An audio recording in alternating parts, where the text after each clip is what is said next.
amazing minds. Welcome to my first biology video. I am Ariha, your online science guide and study friend.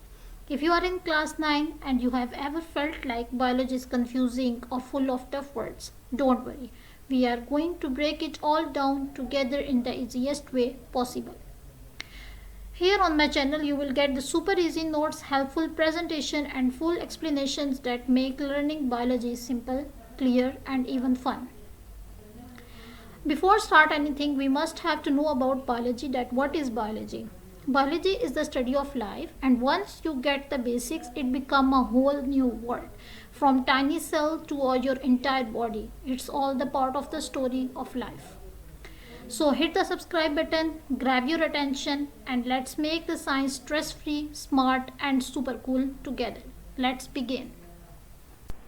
Okay, we start from the starting of the chapter, but I provide the topics in the reels because as you know that the branches of the biology and there's some basic topics, okay, that we have to clear, but I give you that topics in my reels form. Go to the reel section and check out there. And this long question, the introduction to scientific method, is the important long question according to the board examination from the first chapter. So that's why I first clear out this topic, the scientific method, so that you can easily learn this topic from here. The notes are provided with these. I write this topic in very easy and simplest words. Okay, you can easily learn from here. Okay, without any further delay, let's start our topic from basic definition, that is what is the scientific method. Okay, first of all, start करने से पहले I think I have to speak in Urdu so that you can easily understand. Okay, scientific method को start करने के लिए पहले पता होना चाहिए कि scientific method हमारे पास होता क्या है. ठीक है, तो साइंटिफिक मेथड हमारे पास एक पूरा प्रोसेस है जिसको हम स्टेप बाय स्टेप परफॉर्म करते हैं. ठीक है, जिसके अंदर सबसे पहले हम लोग किसी भी जो कोई क्वेश्चन है जो किसी भी बायोलॉजिस्ट के माइंड में आ सकता है या किसी के भी माइंड में वो क्वेश्चन आ सकता है, उस क्वेश्चन को सॉल्व करने के लिए पहले हम उसको देखते हैं और वो जो क्वेश्चन है वो मस्ट साइंटिफिक क्वेश्चन होना चाहिए. तो उस क्वेश्चन को सॉल्व करने के लिए सबसे पहले हम देखते हैं कि हमारे पास ऑब्जर्वेशन. ठीक है, जो सबसे पहले हम क्या करते हैं, हम उसको ऑब्जर्व करते हैं. द फर्स्ट वन इज, सबसे पहले हम उसको क्या करते हैं, ऑब्जर्व करते हैं कि किस टाइप का वो क्वेश्चन है, either what we have to find from that question. Okay, next हम क्या करते हैं, हम क्वेश्चंस करते हैं उसके ऊपर कि इसके अंदर क्या हो सकता है, क्या प्रॉब्लम है, क्या हम कह सकते हैं कि इसके अंदर, इस क्वेश्चन के अंदर क्या क्या चीज़ें हैं जो कि हमने फाइंड आउट करनी है. नेक्स्ट वन, हम एक स्टेटमेंट बनाते हैं, एक टेंटेटिव स्टेटमेंट जिसको हम हाइपोथेसिस का नाम देते हैं. फिर हम वो जो स्टेटमेंट बनाई है उसके ऊपर डिफरेंट एक्सपेरिमेंट्स परफॉर्म करते हैं. एक्सपेरिमेंट्स करने के बाद अगर हमारा एक्सपेरिमेंट ठीक होता है तो हम कलेक्ट करते हैं सब डाटा को. हम फिर एक रिजल्ट तक पहुँचते हैं कि आइदर जो हमने स्टेटमेंट दी थी वो ठीक थी या गलत.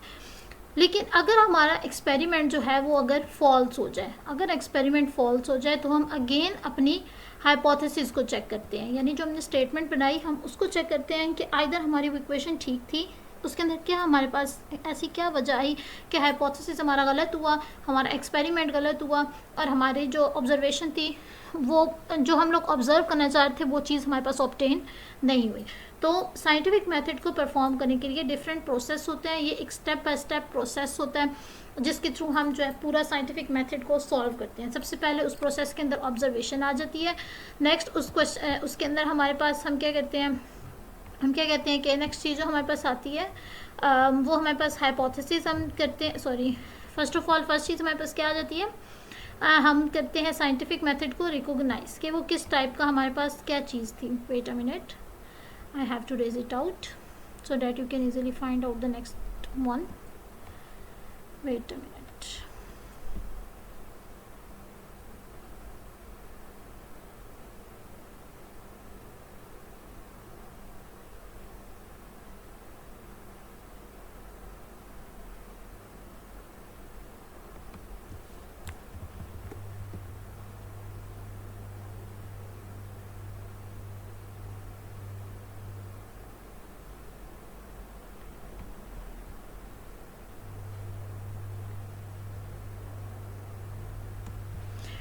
Okay, सबसे पहली चीज़ जो हम सबसे पहली चीज़ जो हम करेंगे, वेट अ मिनट, ओके सबसे पहले हम क्या करेंगे, किसी भी साइंटिफिक मेथड को रिकॉग्नाइज करेंगे, उसके बाद हम उसको ऑब्जर्व करेंगे कि उसके अंदर हमें क्या चीज़ फाइंड करनी है या वट एवर वो किस टाइप की ऑब्जर्वेशन है, आइदर कि हमने उसमें किसी चीज़ को फाइंड आउट करना है, कोई क्वांटिटी बतानी है किसी चीज़ की या उस चीज़ की क्वालिटी बतानी है, वो हम ऑब्जर्व करते हैं। देन हमारे पास हाइपोथेसिस आ जाता है, यानी जिसमें हम एक जनरल स्टेटमेंट देते हैं। देन हमारे पास डिडक्शन आ जाती है, जिसमें हम डिडक्ट करते हैं कि अगर ऐसा है तो ऐसा हो सकता है, ठीक है, इस तरह की चीज़ें आ जाती हैं। यानी इसके अंदर हम मेनली यूज़ करते हैं दो किस्म की लॉजिक्स। एक लॉजिक को हम क्या कहते हैं, इफ़, यानी if something is happen then, if some, deduction में हम कहते हैं कि अगर हमारे पास if something is like that then this will be happen, okay. I have to say that we have used the logic of if and then, okay. Next one हम जो डिडक्ट करते हैं उसके ऊपर हम एक्सपेरिमेंट्स परफॉर्म करते हैं and then we have to find out the results. If the experiment is perform true then we find out the result, and if the experiment become false we again go back to the our hypothesis statement to check out that either what mistakes we have did in our tentative statement, or we can say that in hypothesis. Okay, start from the recognition process. What will happen in the recognition? Okay, first I have to clear it out. Okay, in recognition, अब recognition में हम क्या करते हैं, सबसे पहले हम identify करते हैं और किसी भी साइंटिफिक प्रॉब्लम को हम डिफाइन करते हैं कि आइदर हम पहले हम अब फाइंड करेंगे कि साइंटिफिक प्रॉब्लम है कौन सी, फिर हम उसको डिफाइन करेंगे कि वो किस टाइप की साइंटिफिक प्रॉब्लम थी। देन हम उस प्रॉब्लम को क्या करेंगे, इन्वेस्टिगेट। अब ये जो हमारे पास प्रॉब्लम है, ये जो हमारे पास प्रॉब्लम आ सकती है जिसको हम रिकॉग्नाइज करते हैं, वो या तो किसी के दिमाग में आ सकती है या किसी बायोलॉजिस्ट के माइंड में आ सकती है या कोई और जो है वो पूछ भी सकता है उस बंदे से। तो इसको फाइंड आउट करने के लिए हम क्या करते हैं, आइडेंटिफाई करने के लिए हम साइंटिफिक प्रॉब्लम को आइडेंटिफाई करने के लिए, रिकॉग्नाइज करने के लिए हम साइंटिफिक मेथड्स जो हैं वो यूज़ आउट हम करते हैं। नेक्स्ट हमारे पास सेकंड पॉइंट आ जाता है। सेकंड पॉइंट हमारे पास आता है ऑब्जर्वेशन। ओके, अब ऑब्जर्वेशन यानी जो हमारे पास हम प्रॉब्लम सॉल्व कर रहे हैं, साइंटिफिक प्रॉब्लम जो है जिसको हम सॉल्व कर रहे हैं, उसको हम कैसे ऑब्जर्व करेंगे कि आइदर वो जो प्रॉब्लम है वो किस टाइप की है। आइदर वो हमारे पास जो ऑब्जर्वेशन है वो या तो क्वांटिटेटिव होगी, आइदर हमारे पास वो क्या हो जाएगी, क्वालिटेटिव हो जाएगी। ओके, अब इसको फाइंड करने के लिए हम क्या कहते हैं कि हम लोग यूज़ करते हैं अपने 5 सेंसेस को, ठीक है, हम अपने 5 सेंसेस को यूज़ करेंगे। हम उसको जो हमारे पास साइंटिफिक प्रॉब्लम है उसके ऊपर हम रीड करेंगे, हम उसको स्टडी करेंगे और उसके ऊपर जितनी भी रिसर्चेज हुई हुई हैं और उस प्रॉब्लम से रिलेटेड जितनी भी प्रॉब्लम्स होंगी हम उन सब को चेकआउट करेंगे। अब इसमें हम अपने ऑब्जर्वेशंस को यूज़ करें, हम अपने सेंसेस को यूज़ करें, हम अपने माइंड को यूज़ करेंगे, हम अपनी आइज़ को यूज़ करेंगे। तो हम डिफरेंट अपने सेंसेस वगैरह को यूज़ करके हम उसके ऊपर सारी रिसर्च करेंगे। कैसे रिसर्च करेंगे, उसके ऊपर जितनी प्रीवियस रिसर्च हुई हुई होंगी उनको चेकआउट करेंगे, उस प्रॉब्लम से रिलेटेड जितनी प्रॉब्लम्स होंगी उनको चेकआउट करेंगे। अब वो प्रॉब्लम जो है वो प्रॉब्लम हमारे पास क्वांटिटेटिव भी हो सकती है, वो प्रॉब्लम हमारे पास क्वालिटेटिव भी हो सकती है। अब what do you mean by qualitative और क्वांटिटेटिव ऑब्जर्वेशन। क्वालिटेटिव ऑब्जर्वेशन कौन सी होती है और क्वांटिटेटिव ऑब्जर्वेशन कौन सी होती है, जिसके अंदर करेक्टरिस्टिक्स को हम मेजर ना कर सकें, ठीक है, लाइक फ्लावर का स्ट्रक्चर क्या है, फ्लावर का कलर क्या है, टेक्सचर क्या है, ठीक है, वो हम उसको मेजर नहीं कर सकते हैं कि कितना उसका कलर है या क्या उसका टेक्सचर है। जिस चीज़ को हम मेजर नंबर्स में नहीं कर सकते वो क्वालिटेटिव है, और जिनको हम नंबर्स में मेजर कर सकते हैं वो क्वांटिटेटिव है। लाइक दरख्त के ऊपर कितने बर्ड्स बैठे हुए हैं उनको हम काउंट कर सकते हैं, तो ये हमारे पास कौन सी होगी, क्वांटिटेटिव होगी। तो क्वालिटेटिव जिसको हम नंबर्स में नहीं मेजर कर सकते हैं, लेकिन क्वांटिटेटिव को हम नंबर्स में मेजर कर सकते हैं। नेक्स्ट वन आ जाता है हाइपोथेसिस। हाइपोथेसिस मैंने अभी बताया कि हम किसी भी चीज़ के ऊपर एक स्टेटमेंट बना देते हैं। साइंटिफिक प्रॉब्लम को सॉल्व करने के लिए हम एक टेंटेटिव आंसर दे देते हैं, यानी खुद से बनाया हुआ एक आंसर दे देते हैं कि मे बी ये हो, मतलब एक स्टेटमेंट हम दे सकते हैं, लाइक जैसे मलेरिया, ठीक है, तो मलेरिया जो हम एक उसके अंदर सिंपल एक स्टेटमेंट दे देता है कि Plasmodium is the cause of malaria, ठीक है, ये एक स्टेटमेंट दे दी मैंने, हाइपोथेसिस दे दी कि हाइपोथेसिस मैंने क्या दी कि Plasmodium is the cause of malaria. तो ये जो मैंने एक स्टेटमेंट दे दी है वो टेंटेटिव आंसर है, ठीक है, यानी वो ठीक हो भी सकता है, वो गलत भी हो सकता है, ठीक है। तो अब ये जो हमारे पास इस जो हम लोग स्टेटमेंट देते हैं इसके कुछ करेक्टरिस्टिक्स हैं, वो किस तरह की होनी चाहिए स्टेटमेंट। एक तो वो जनरल स्टेटमेंट होनी चाहिए, एक वो टेंटेटिव आइडिया होना चाहिए, और एक ऐसा होना चाहिए कि वो एग्री कर रही हो अवेलेबल ऑब्जर्वेशन के ऊपर, ठीक है, यानी जो ऑब्जर्वेशन दी गई है कि ये हमने ऑब्जर्व किया इस प्रॉब्लम के अंदर, वो चीज़ उस प्रॉब्लम के अंदर वो चीज़ नज़र आ रही हो। It can be tested through experiment, और उसके ऊपर जो है मतलब हम लोग टेस्ट कर सकते हो, उसके हम इजीली एक्सपेरिमेंट्स के थ्रू उसको हम फाइंड आउट कर सकते हो। तो ये चीज़ें एक हाइपोथेसिस की जो हम लोग टेंटेटिव आंसर देते हैं, टेंटेटिव स्टेटमेंट देते हैं, ये चीज़ें उसके अंदर मस्ट होनी चाहिए। हाइपोथेसिस के बाद हम लोग क्या करते हैं, डिडक्शन। डिडक्शन में हम क्या करते हैं कि हम कहते हैं, डिडक्शन में हम क्या कहते हैं कि हमारे पास एक लॉजिकल रिजल्ट आ जाता है, ठीक है, क्या कहते हैं हम लोग, हमारे पास एक क्या आ जाता है, लॉजिकल रिजल्ट आ जाता है। एक हाइपोथेसिस से हमारे पास क्या आ जाता है, एक लॉजिकल रिजल्ट आ जाता है। Okay, I have to highlight it. इसमें हम क्या कहते हैं कि लॉजिकल रिजल्ट आ जाता है हाइपोथेसिस से, और इसके अंदर हम दो चीज़ों को यूज़ करते हैं। मैंने पहले भी बताया कि दो चीज़ें इसके अंदर यूज़ होती हैं, इफ़ एंड देन की लॉजिक इसमें हमारे पास यूज़ होती है। यानी हम क्या कहते हैं कि लेट्स सपोज हमारे पास एक हाइपोथेसिस है जिसमें हम कहते हैं कि लीफ जो है वो हमारे पास डिस्कलरेशन और जो स्टंटेड ग्रोथ है। डिस्कलरेशन मतलब लीव्स का जो कलर चेंज हो जाता है, अक्सर देखें ना लीव्स येलो हो जाते हैं, अक्सर देखा है कि लीव्स की ग्रोथ नहीं हो रही होती, किसी भी प्लांट की जो अक्सर ग्रोथ नहीं हो रही होती है। तो हम क्या कह देते हैं कि ये जो लीव्स हैं जो अपने कलर चेंज कर रही हैं, या जो प्लांट की स्टंटेड ग्रोथ हो रही है, वो इस वजह से हो रही है कि क्योंकि सॉइल के अंदर आयरन की क्या है, डेफिशिएंसी है। सॉइल के अंदर क्या है, आयरन की डेफिशिएंसी।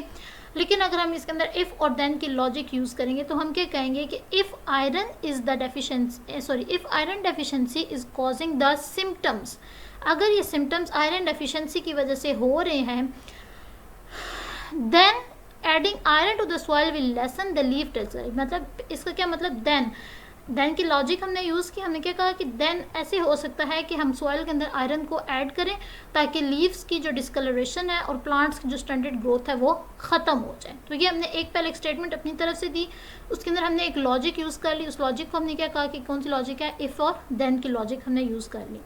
अब हम क्या करेंगे, इसके ऊपर एक्सपेरिमेंट करेंगे। जो स्टेटमेंट आई है उसके ऊपर हम क्या करेंगे, अब एक्सपेरिमेंट करेंगे। अब अगर वो एक्सपेरिमेंट हमारे पास सक्सेसफुल हो जाता है, अगर तो एक्सपेरिमेंट हमारे पास सक्सेसफुल हो जाता है, तो हम क्या कहेंगे कि हाइपोथेसिस हमारी क्या थी, ठीक थी, एक्सेप्टेड होगी, वो हाइपोथेसिस हमारे पास क्या होगी, एक्सेप्ट होगी। लेकिन एक्सपेरिमेंट हमारे पास रिजेक्ट हो जाए तो हम क्या कहेंगे, वो हाइपोथेसिस गलत थी और वो हाइपोथेसिस क्या हो जाएगी, रिजेक्ट हो जाएगी। अब हमारे पास क्या होगा कि दोबारा से जब ये एक्सेप्ट हो जाएगी तो हम उसके ऊपर दोबारा से एक न्यू डिडक्शन बनाएंगे, फिर हम उसको हाइपोथेसिस को एक्सेप्ट करेंगे, फिर फर्दर एक्सपेरिमेंट करेंगे, और फिर हम क्या निकालेंगे, उसके थ्रू रिजल्ट्स निकालेंगे, ठीक है। फिर हम उसके थ्रू क्या निकाल लेते हैं, डिफरेंट रिजल्ट्स निकाल लेते हैं।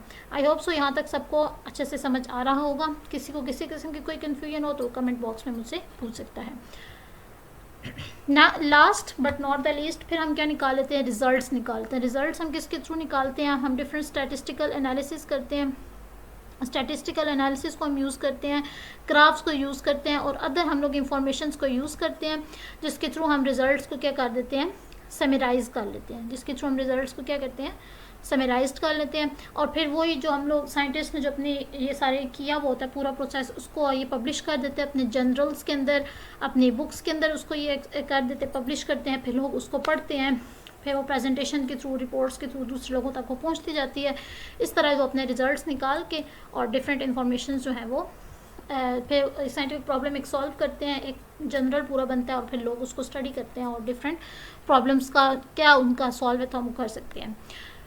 तो अब अगर हम रिव्यू करें साइंटिफिक मेथड का, तो सबसे पहले हमारे पास क्या चीज़ आती है, हम एक क्वेश्चन को पूछते हैं, फिर हम उसके ऊपर रिसर्च करते हैं, फिर हम एक उसके ऊपर क्या देते हैं, हाइपोथेसिस देते हैं, फिर हम एक्सपेरिमेंट करते हैं, फिर हम उसको रिकॉर्ड करते हैं, फिर हम एनालाइज करते हैं डाटा को, फिर हम क्या निकाल लेते हैं, एक रिजल्ट निकाल लेते हैं, और उस रिजल्ट के थ्रू हम डिफरेंट लोगों के साथ कम्युनिकेट करते हैं। I hope so you understand what I have to say, and you easily understand this topic from this whole presentation, and this presentation help you in learning this long question for the board examination. Thank you. Don't And that's it for today's class. I hope now biology feels a little less scary and a lot more interesting. Don't forget, I have made easy notes and colorful presentation just for you. You can use them to revise and actually remember that what we have learned today. If you found this helpful, give it a thumb up, share with your friends, and of course, subscribe for more fun. Bye weeks. Thanks for watching. I am Mariha, and I will see you in the next class.